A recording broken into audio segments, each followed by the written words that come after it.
Mr. President, Excellencies, distinguished delegates, the Beijing Declaration and Platform for Action stands as an extraordinary commitment by governments to women and girls.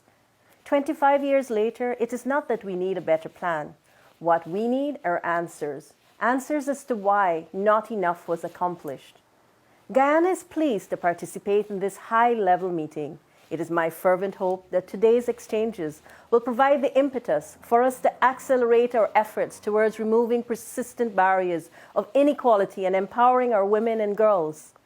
The UN Women's Report, Women's Right in Review, 25 years after Beijing, to which 170 countries, including Guyana, contributed, serves as a gauge by which we can measure our progress, recognize shortfalls, and propose solutions. We've not stood still, yet no country has achieved gender equality and empowerment for all women and girls. In Guyana, our national gender and social inclusion policy integrates gender issues into all sectors to eliminate negative economic, social, and cultural practices that impede equality and equity.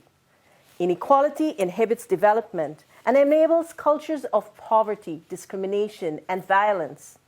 In Guyana, we have eliminated gender disparity in primary and secondary education, and we strive towards parity in the tertiary level.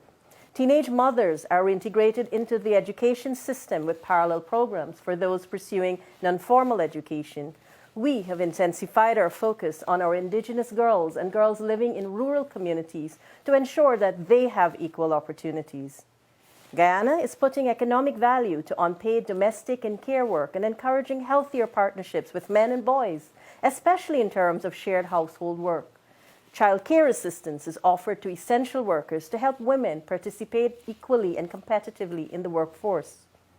Mr. President, there is increased representation in political life, but women are still massively outnumbered in decision-making positions. Women must still do more, and say it louder to prove their worth. This is not what Beijing promised. We can not only change policy, we must change attitudes.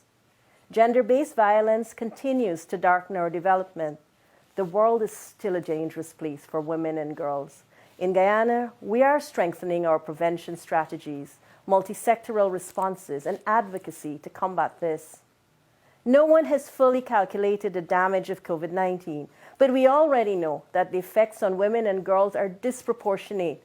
Family pressures, job loss, isolation, restriction on in-person schooling, and anxieties over health and finances have led to the escalation of violence in homes. As we continue this battle, we applaud women's contributions in the response to COVID-19, the frontline workers, the scientists, the world leaders.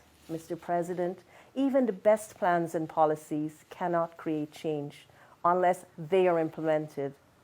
The government of Guyana understands that, and that women's rights are human rights, and we commit to accelerating the implementation of the Beijing Declaration and Platform for Action.